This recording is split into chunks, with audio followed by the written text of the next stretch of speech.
Okay, we're recording now. And welcome, Aaron. Thank you so much, Paloma. Thank you so much, members of the Florida Brewers Guild, for being able to have me out. I'm going to go ahead and share my screen since I have a set of slides prepared. And is everyone able to see that? I say to the one person who would actually be able to answer. But all right, fantastic. Well, y'all appreciate your time today. And today we are going to be talking about using data in order to maximize your taproom success, which is basically a long way of saying taking some of the scary out of data and returning some of the power to you as business owners, as operators, to be able to make your businesses as effective as possible. And there are a few of you that I do know. I've been to the Florida Craft Brewers Conference before, been playing in that scene for quite a few years. But for any of you who I do not know already, I am sure that you are asking yourself, who the hell is this guy and why do I care? Well, fortunately for you, I've actually got a slide for that. So my name is Aaron Gore, and as Paloma said, I'm the Director of Partnerships and Community for Arryved. We provide software solutions for the craft beverage industry, not just breweries, but also cideries, meaderies, and distilleries. But prior to coming on board here, I've been in the industry for most of my adult life, mostly on that brewery side, as well as being a consultant for the industry for the better part of a decade. Worked with more than 70 breweries on 3 continents in a variety of roles. At this point, I can safely say I've done just about everything there is to do in craft beer other than actually brew the beer. I have technically brewed 2 commercial batches. No one wants me doing a third, myself included. I am terrible at it, but everything else, I promise I at least have a pretty decent idea of what I'm talking about. And one of the things that came up repeatedly when I was working with breweries over the years has been that a lot of them feel like even when they have data, they don't know how to use it. And, they really feel like it's not really useful to them working in a small business, working in a small environment. And they see it as, if anything, more of an impediment than anything else. They're thinking R values, they're thinking statistical analysis, they're thinking linear regressions, all the things that you studied back during high school statistics that you really, really hope to forget, which is why you were smoking weed down by the bleachers every day. No. This isn't any of that. But the other pushback that I often got were people who didn't feel like they needed it at all. They actually had the opposite opinion. In their mind, they know their business and they understand their business better than anybody else is going to. They know their customers. So what could data possibly give them that they don't already have? And I can definitely understand that to a degree. At the end of the day, that experience does matter. And we'll get to why that's important a little later on. But we're also all very subject to a set of biases. We're all very subject to a set of assumptions. And at the end of the day, when you are working in your business and not always working on your business, it can be very easy to not even know what you don't know, to not understand the drift that's happening. And on top of that, to not necessarily even see some of the trends and some of the opportunities that might not be obvious until you have the information right there in front of you. So a lot of what we're going to talk about today is about how to use the data that you already have, primarily through your point of sale system, a little bit through your brewery management system, to make better decisions for your business in ways that are easy and have a real measurable impact on what you're doing day to day. Because at the end of the day, if you are making decisions with your gut, then you're going to be the one that's eating those mistakes. And that's a real good recipe for some indigestion from a business standpoint. So give yourself the opportunity to figure out where your business actually is, to take a look at where you want it to go, and to help use the information that you're already collecting, that you already have access to help you get there.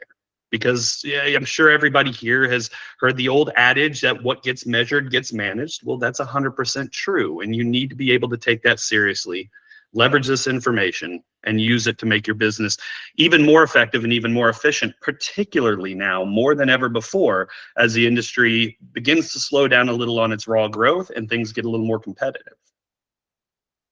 But we talked a little about why it's important to use data in the taproom. What are some of the actual ways to use data in the taproom? And we are going to go through a few of those ways. Now, some of these are going to be fairly high level because I don't want you to think that this is going to be giving you anything prescriptive or me telling you exactly what you should do, because everybody's business is going to be a little different.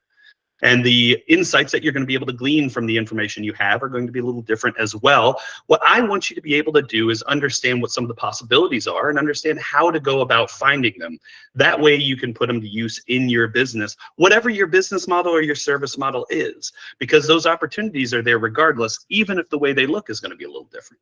So with that in mind, we're also going to do, after each of these sections, kind of like a high-level example. And these are going to be gloss. These are going to be super simplified.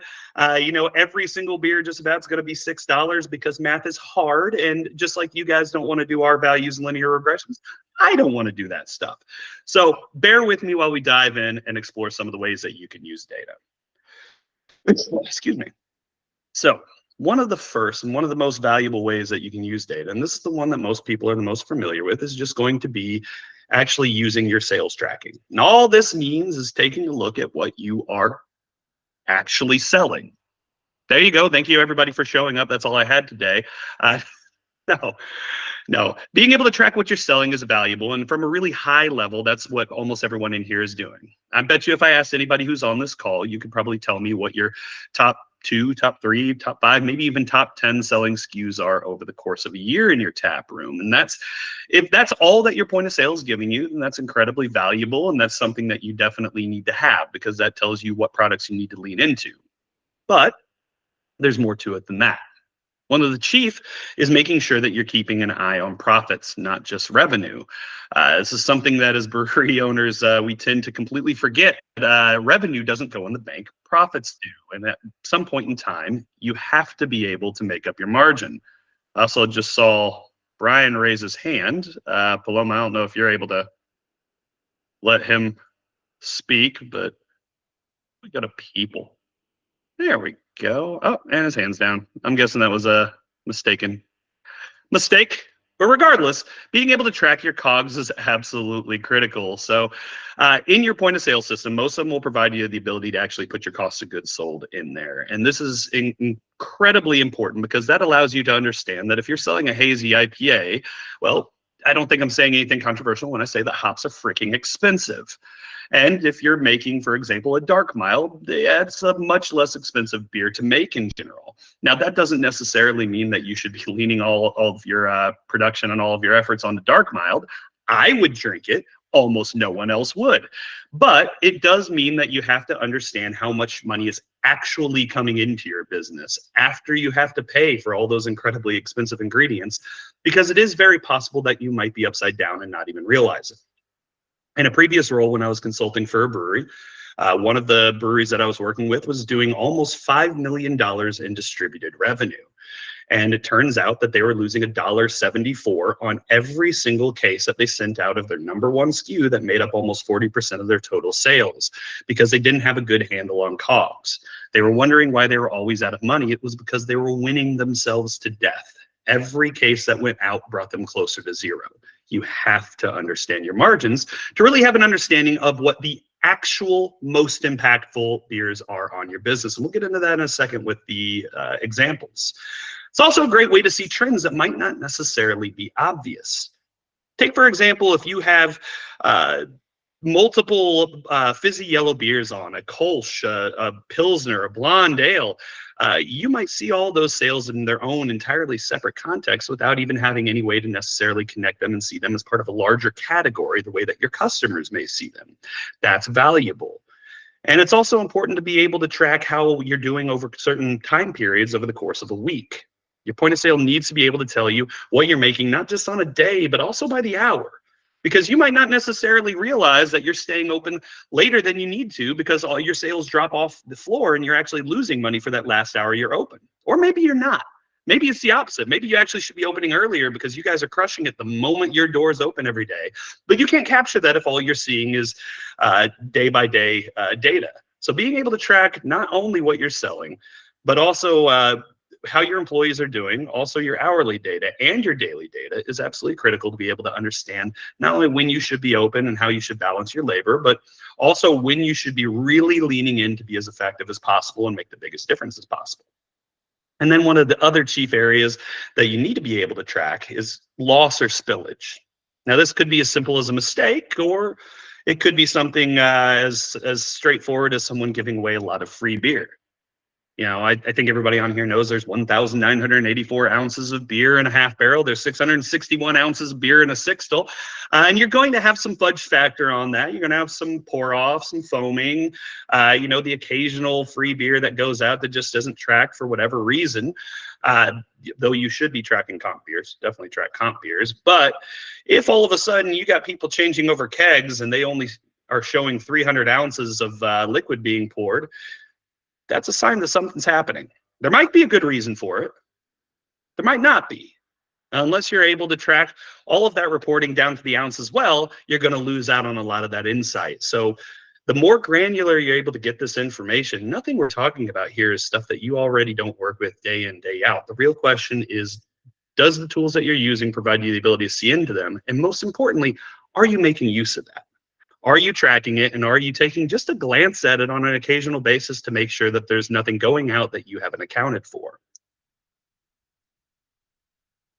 And from a product planning standpoint, it's also important to be able to track this. At the end of the day, we are really, really bad as an industry about putting beer in tanks and then hoping to God we can sell it.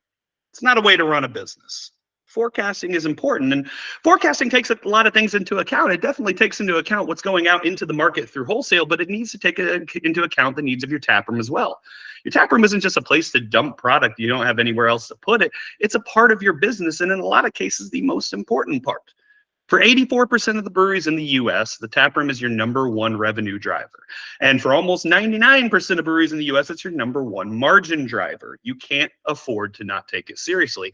And that means having an understanding of what those needs are going to be. So having an understanding of that velocity through your taproom helps your brew house, helps your product team really understand what they need to be putting in those tanks and when.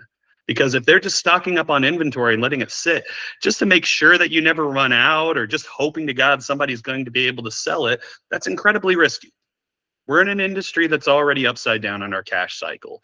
At the end of the day, a lot of times we have 90, 120-day return on our investment if we're producing a beer from the moment that we outlay for those raw materials, but we're, having to pay out our raw material suppliers in 30 days, 45 days if we're lucky, 60 days if we really don't mind the relationship going to hell. That's already a very tenuous position. And another word for inventory is risk. So the better you're able to understand what's actually going through your taproom, the more accurate you're going to be able to make your forecasting, the more accurate you're going to be able to make your production planning. That's going to go a long way towards reducing how much float you have to have and reducing how exposed you are. And keep in mind, cash flow is the #1 reason that breweries shut down in the US. Almost 65% of closures over the last 5 years are due to cash flow issues. Leases are #2, by the way. #3 is actually lack of demand, which is another way of saying beer quality, and that's only 4%. Cash flow, cash flow, cash flow cannot be said enough. And the better you're able to predict your production, the better you're going to be able to only put out as much product as you need to be safe, to have backup inventory, and to make sure that all of your accounts, including your taproom, are filled without going upside down. Pricing is also a key point of product planning, and it's a great way of making sure that you're actually hitting the price points that people want to see. And if you notice that every time that you put a beer on for $8 a pint or more, its sales absolutely crater compared to everything else that's on, that tells you something. That's information you need to get back from your reporting. If you notice that if you drop something down to $4 a pint, it's selling about the same as it would at $7 a pint, then maybe you should be raising those prices. That's telling you something. This is feedback for you to be able to run your business. But let's take an example. Excuse me. So here we have a basic category sales report. This is one that you can pull directly out of Arryved, but most point of sale systems will have something comparable to this. And I simplified this a little bit, but if you take a look on that leftmost column, you have 5 beers and 1 cider. Next to that, you have the total number of units. Let's just call those pints that you've sold. And then those next 3 are going to be rightmost your gross profit, then your COGS, and then your net profit. That's what you're actually bringing home. That's what you're actually going to be putting in the bank off of selling those units. Right now, I'm treating all these as just being a $6 pint. Keep it nice and easy. We're not diving all the way into getting crazy with the different variables. But no matter how you run your pricing structure, no matter how you run your products, at the end of the day, this same line of thinking is going to be useful to you. And then all the way on the right, that's tags. So this is something that we can do directly in Arryved, but regardless, even if you're running it off of spreadsheets, you need to be able to have some way of grouping your products by things that they have in common. Now, we're very, very guilty as an industry, especially those of us who have been doing this for way too damn long, of thinking of everything in terms of, for example, BJCP defined style guidelines and very hyper-focused, very specific types of products. But that's not how 99% of our customers think of them. In that previous example I gave, if you have a Kolsch, a Czech Pilsner, a German Pilsner, and a Blonde Ale, I have news for you. You have 4 of the same freaking beer as far as most customers are concerned. It is fizzy, yellow, beer-flavored beer. And it's okay to have all of those on there, but it's important to also be able to discriminate that those are all within one large bucket. People tend to buy based on use occasion or general product type. What itch is it scratching? Not necessarily getting as granular as we might think. So these tags let you drill into some of those commonalities on some products to see how they're affecting each other's sales and what is truly doing the best. And we'll get into here in a second, in this particular example, what you can glean from that. So taking a look at these products, you can see that we have 4 IPAs on. Juicy IPA, a milkshake IPA, a hazy IPA, but if you go to the right, it has the tag of Imperial, so a double IPA, and then West Coast IPA. We also have a porter that I called Deschutes. Absolutely no real beers were harmed in the making of this video. And then a cider. Now, just taking a look at the total numbers sold, it's easy to see that that Hype Monster is the #1 seller, followed by the Blast Off, then the Cascadia, and then the Hype Milkster. And then way back at only 20 units sold is the Deschutes Porter and then Vicious Tree Cider. But here's something that you need to consider. Take a look at the net. Remember how we talked earlier about the fact that hazy IPAs are pretty expensive to make?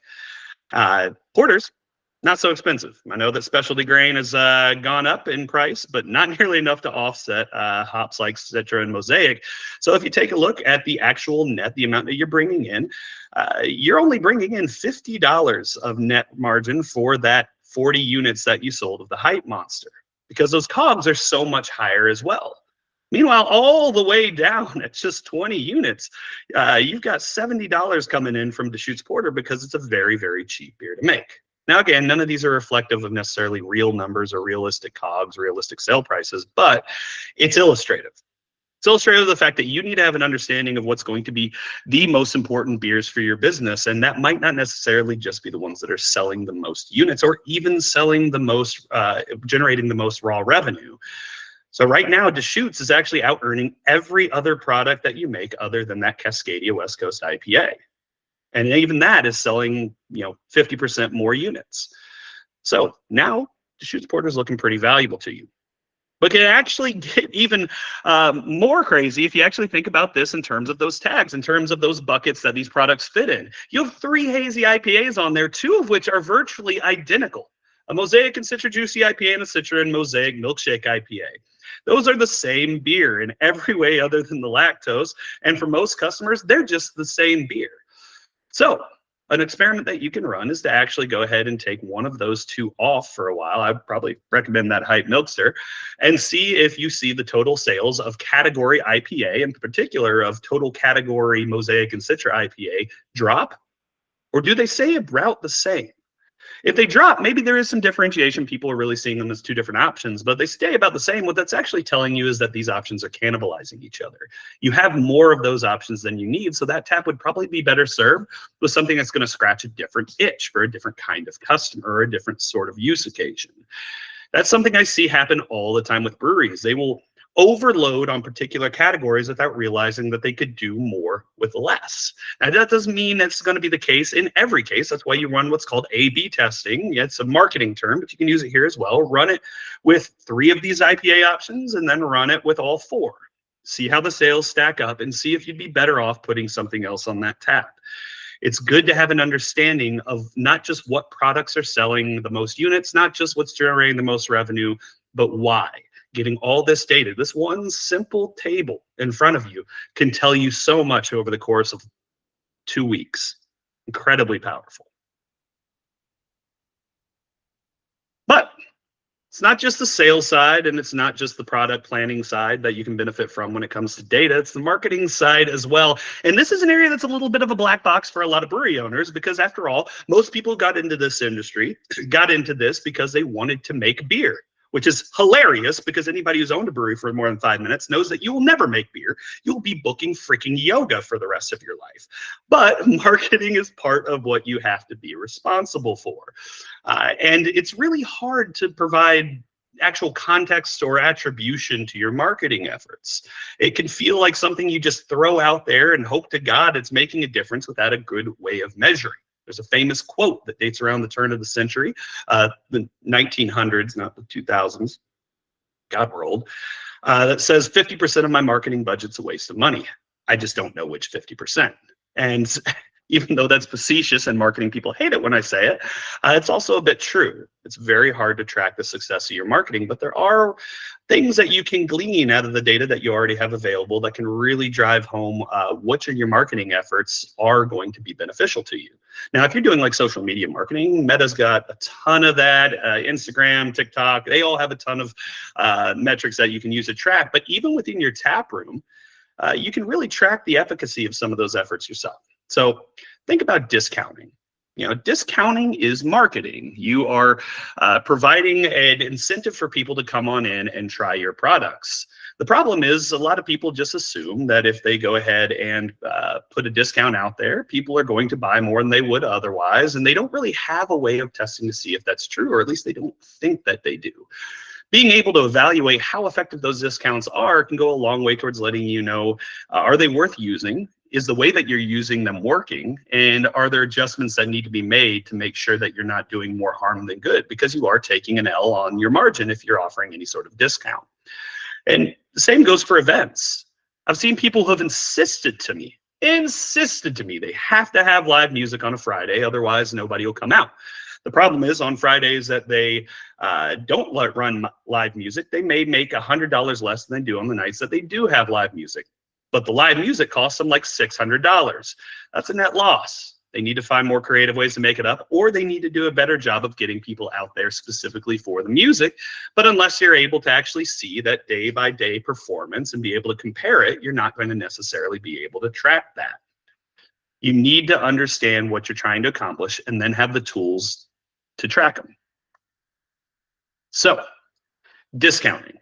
Now, this table probably looks pretty familiar, and it should. This is almost exactly the same table as last time, but there's a couple of changes.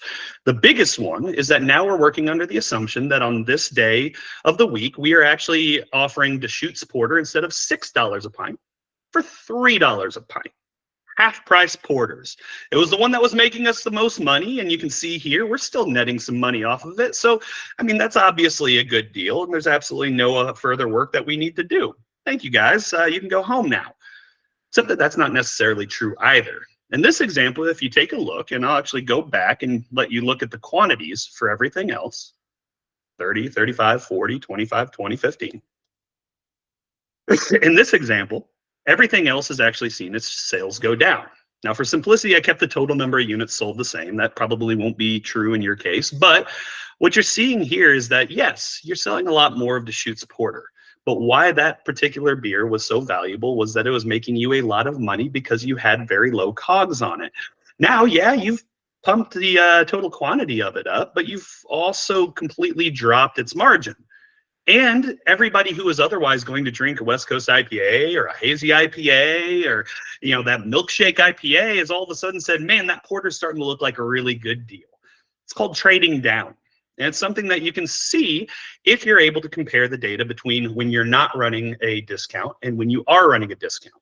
If you're running a discount on a particular beer and all of a sudden you notice that all of the other products that you have start to see their numbers slip, or especially if even just the ones that are in a similar bucket start to slip, because let's be honest, a hazy IPA drinker is probably not going to, in real life, switch over to a porter and vice versa. But if you put one of your hazy IPAs on discount, strong chance every other IPA on there is going to see volume slip. That's something you need to be able to track because that's a very good way of impacting your total sales in a very negative fashion with something that does pump one metric, probably the one you're tracking the most closely, in this case, porter sales, significantly higher. Now, it needs to be said this isn't necessarily the case. So first off, right here, you can see that we're only netting $30 total off of Deschutes Porter, whereas before we were netting 70 off of just 20 units. So we tripled the number of units and somehow went down more than half on our total net that we're pulling in. And before we were pulling in $310, and now we're only pulling in a total of $210 of net margin. That's a bad result. However, we also don't know what the numbers would have looked like in this theoretical example on a night that we weren't running this promotion. Maybe we're running this on a Monday, and these other quantities, we're not comparing them to the ones from the chart before. Maybe this is what they'd normally be doing, but we've also sold more Deschutes Porter. Well, if that's the case, then now we're looking at a net positive. Now we're looking at incremental sales. So we're actually getting more people in the door and actually selling more units than we would have without it. And it's not necessarily impacting everything else we have to offer. Again, comparing even just against 2 data points goes such a long way to tell you which that is and help inform you whether or not this discount is a net positive or it's actually hurting your business. Now, with draft, you'll sometimes also see people start to change their behavior. People who otherwise would be coming in on, say, a Wednesday might start coming in on a Tuesday if you're offering half-price pours. In general, though, people don't tend to change their habits, tend to change the days a week that they come in. Still an important thing to track, but that tends to be a little more sticky. People have schedules to keep. They might be hanging out with other people who aren't as sensitive to price, any number of reasons. But it's one of the reasons why I'm extremely, extremely cautious anytime someone tells me that they're going to run some sort of regular spaced deal on takeaway, whether that's packaged canned product, crowlers, growlers, bottles, what have you. That's where things get dangerous because people start doing something called bridge buying. If every Wednesday you have half-price crowlers, then you can expect people to not only come in and get crowlers on Wednesday for half price, but to buy enough to get them through to the next Wednesday. So now all of a sudden, instead of having something that's driving additional business, what you're actually doing is training your customers to go ahead and switch some of their behavior on over to things that make you significantly less money. You've cost yourself money, even if looking at the numbers, you can say objectively you sold a ton of crowlers in this example every Wednesday. So make sure that you're comparing and make sure that you're keeping in mind that some of these things will have impacts. And the only way to really get a good sense of that is to get your data in front of you and be able to compare it across a couple points of time. But speaking of people possibly changing their behavior, one of the things that is very valuable to have is some sort of way to track your customers, and especially your most engaged customers. Sure, everyone's heard of the 80-20 rule, also called the Pareto principle. It goes 80% of the effects are caused by 20% of the causes. Well, that happens in beer too, and every survey or study has actually shown us pretty dang close. 80% of your business is generated by about 20% of your customers. Those are your regulars. Those are your most engaged customers. They're the ones who have by far the biggest impact on your business. And they're also the people who are the most likely to sign up for any sort of loyalty programs you may have. With Arryved, we have Insider. It's directly within the point of sale system if you're using it. So please reach out to somebody to set it up if you're not. It's very valuable as far as everything we're about to talk to. But most others will have some sort of loyalty program, whether it's an opt-in or not, whether you got to pay for it or not. Make use of it. Even if you have to pay for it, it'll be worth its weight in gold, because at the end of the day, being able to track your most engaged customers and communicate directly with them is so valuable. But it's also a great way of being able to get granular information about how they're behaving. If you've got a guy who is in your place 5 days a week and he is dropping $100 every night, A, he has a problem and should probably talk to somebody. But B, you want to understand what he's drinking and why, because he is worth so much more than every random person who just happens to cross that threshold. And if his behavior starts shifting to one of those days where you're charging less per beer, that can have a much bigger impact than if you're just offering it in general terms. The more information that you have about the customers that come in most often, the more valuable it's going to be. And loyalty programs a lot of times are also going to let you do email discounting and email deals that are tailored to your customers. That way you can also see what's working the best with the people who are going to be the most likely to be responsive to it and the people for whom it's going to be the biggest needle mover when it comes to their behavior. Now I have a specific example to look at. So much as this is the kind of information that you really need out of any loyalty program. You really need to have an idea of the visits that people are doing, what they're buying, when they're coming, and that way you can really make plans around when you're going to be able to have the biggest effect on those customers. The more that you are able to drill down on those hyper loyal, hyper engaged, non polygamists, I guess. I don't know. There's a word for it, but drill down more and more on those customers rather than the ones who are necessarily jumping all over town, because I'm the worst at that. I don't go to bars more than maybe the same bar, maybe more than twice a year, including some of my favorite breweries, because there's just so much out there. I'm a terrible freaking customer and no one should cater to me. Cater to the people who are keeping your lights on, because they're also the ones that if they go away for any reason, or if you're not getting as much benefit out of them and providing as much benefit to them as possible, that's going to be the areas that hurt each other the most. And then staffing. So anyone who's ever run a small business knows that labor is expensive, and even tipped labor can be very expensive over time, and it's a significant component with all the payroll taxes, everything else that comes out of how you operate your business. When you're looking at that expense line, that liabilities line, these are things that you really have to keep an eye on. So being able to staff as effectively as possible is critical for a couple of reasons. First, it keeps your costs low. Second, if you're doing any sort of tip program, especially tip pooling, then not overstaffing is also important, because you want people to not be overwhelmed. You want them to feel supported, to have all the help that they need. But if you're overstaffed, that dilutes your tip pool, and it can lead to a lot of frustration and a lot of resentment among your staffing. But if you can only get down even to the day, much less if you have no real system to keep track of the business you're doing on a time basis, that makes it very, very challenging to staff appropriately. Getting down to that hour, getting down to the day of the week, those are what allow you to actually staff effectively. And if you can compare that to historicals, for example, you can go back and take a look, let's say the Hendersonville Apple Festival in North Carolina, where you can get 55,000 people in a small town, and it happens once a year, over 1 weekend a year. It's good to be able to go back and see what you did the year before. You need to be able to check some of that information and compare some of that data, because that'll let you make appropriate decisions instead of just going off your gut, because that is such a good way of having bored, frustrated, resentful staff, or overworked, stressed out, freaking out staff. The more that you're able to have your staffing be efficient, the more you're able to have your product to be efficient. The more money is going to be left over to reinvest in your people, to reinvest in your business, and to reinvest in yourself, if you're one of the many brewery owners who doesn't pay themselves. So use that sales data to have a good idea of what's actually happening. But even then, it's also good to have, because it allows you to offer incentives or to track the performance of your people. And this isn't to get anybody in trouble. It's actually quite the opposite. So at CBC last year, in 2023, I actually did an hour-long seminar on how to build effective variable comp programs for breweries. A lot of times people see variable comp and they either think just sales commissions, or they think something that is taking away a portion of what your staff is owed in exchange for making it dependent on performance, and that's not it at all. A good variable comp program is built around offering more even than you would otherwise, but making it contingent on performance so that your business does better as your people do better. They benefit, you benefit, everyone benefits, and it keeps incentives and it keeps goals aligned. But you can't do any of that if you aren't able to track what your folks are actually doing.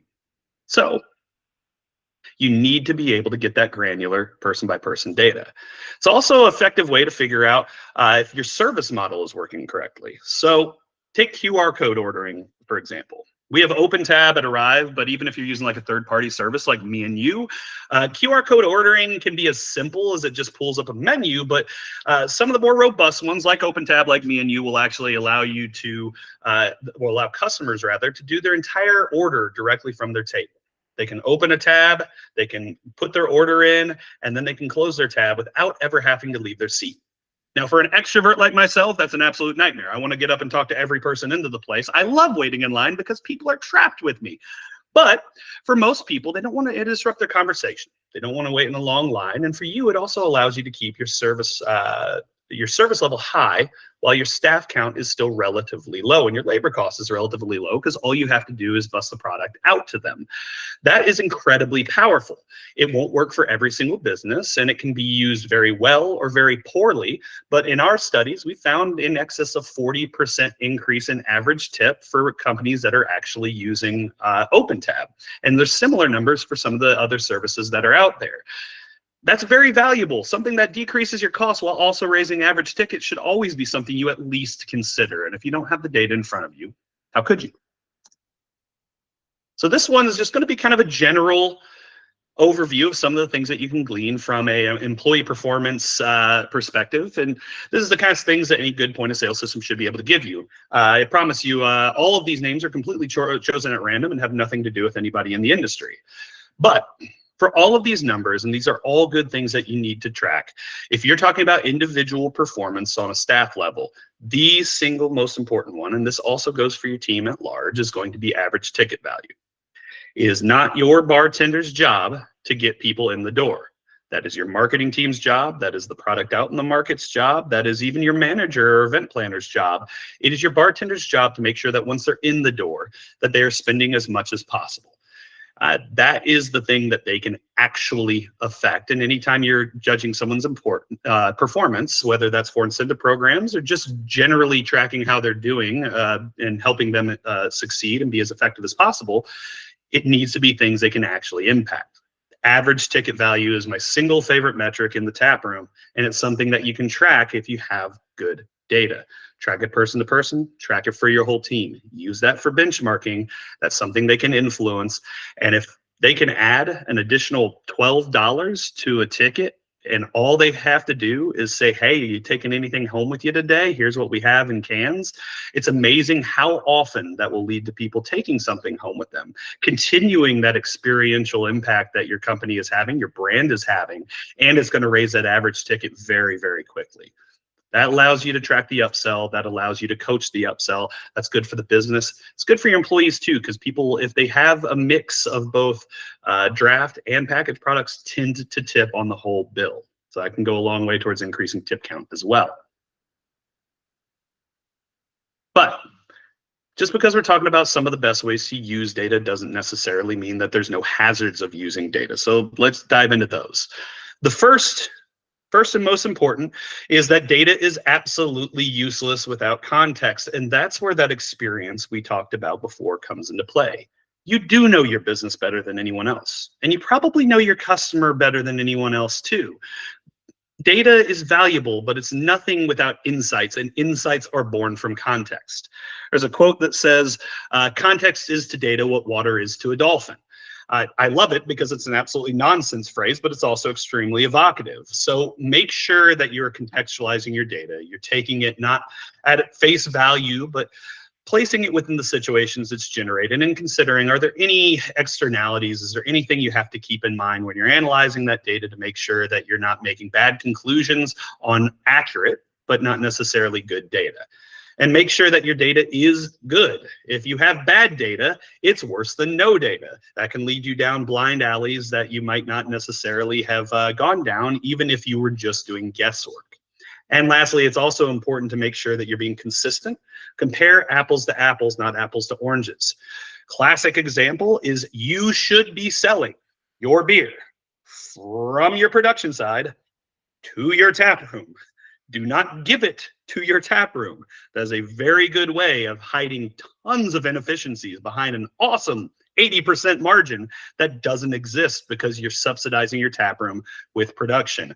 It's proper GAAP accounting. It is proper cost accounting, is proper business accounting, managerial accounting, everything. Sell your product forward. Otherwise, you're not comparing apples to apples, and you will have very little understanding of what's actually making your business money.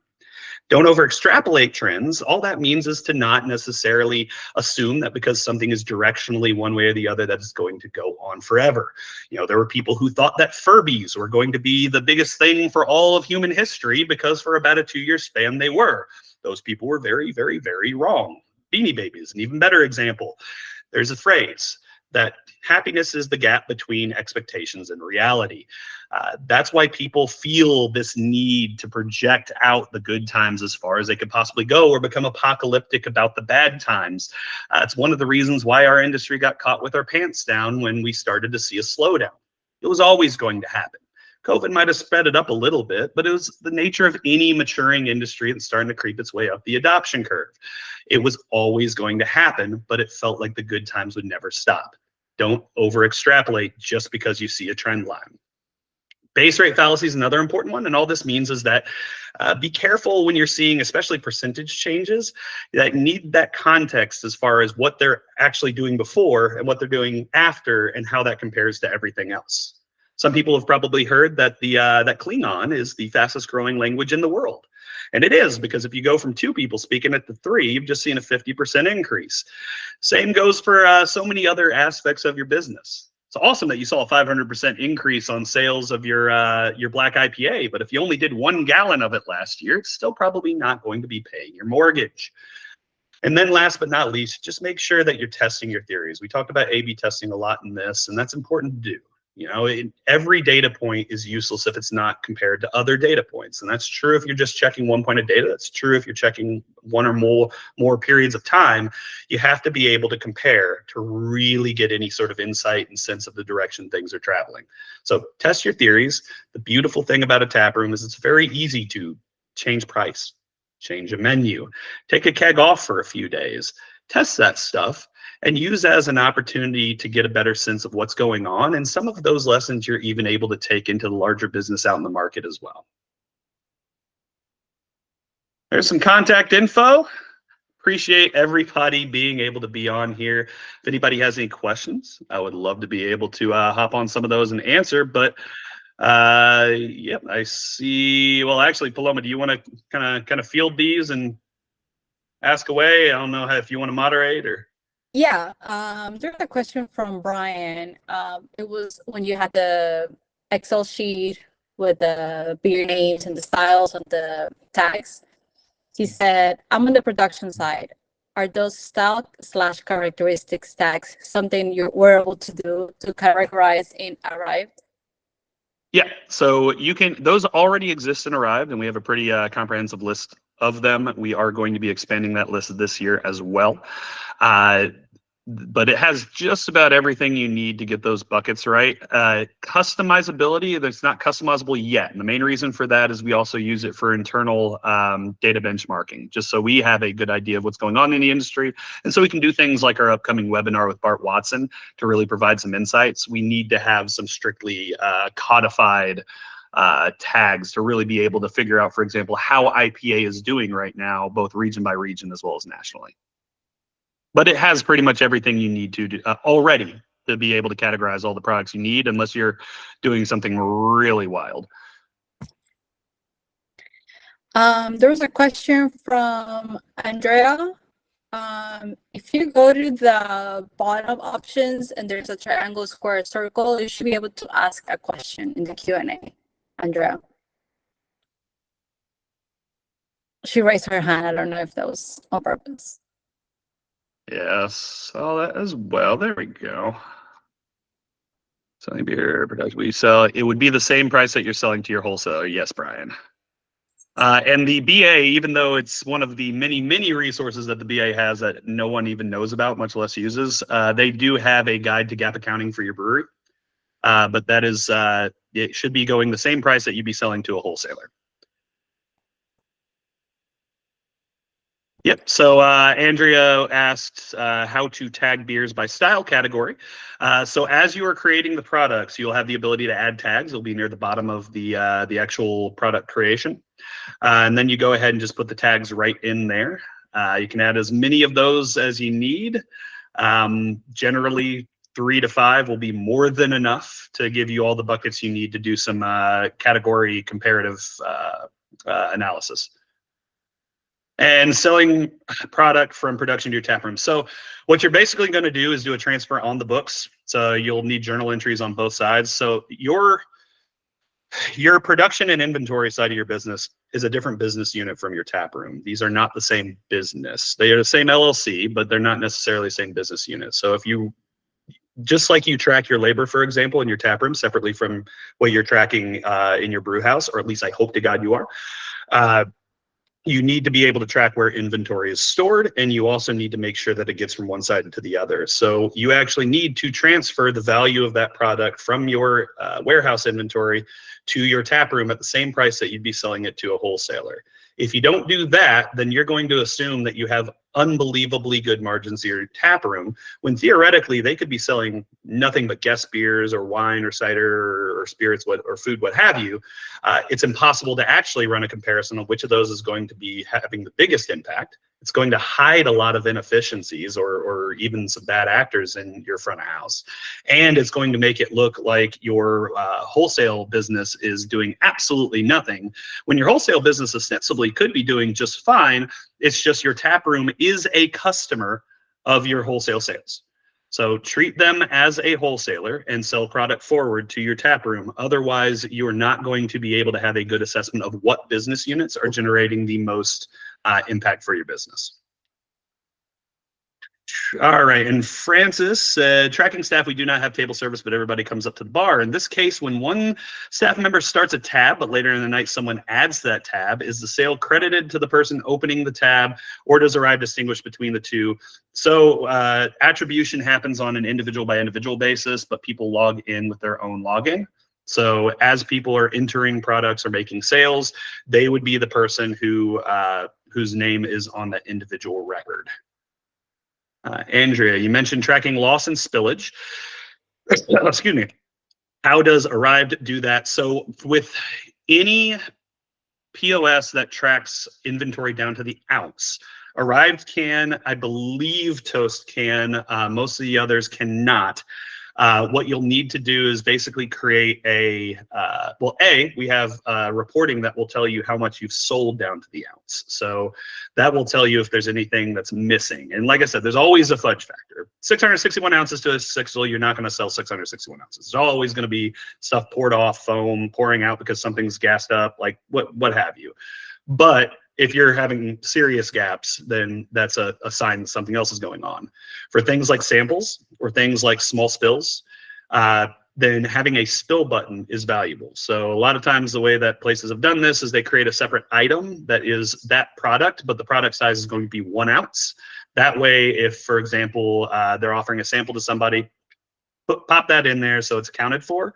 Not every place sees value in getting that granular, but if you're running a fast-moving business with front of house, it's always good to have an idea if you have any sort of shrinkage or any sort of potential theft, or even just comps that aren't being tracked. Track your comps. It's not about controlling comps. Good bartenders give away free beer. That's a good thing. That helps with retention. But you do need to be able to track that, because bad bartenders also give away a lot of free beer, and it's not always necessarily going to make a difference for your business. So track your comps and create a spill button or a sample size button that you can use to actually account for even those little amounts that are going out. Awesome, y'all. Anyone else with the questions?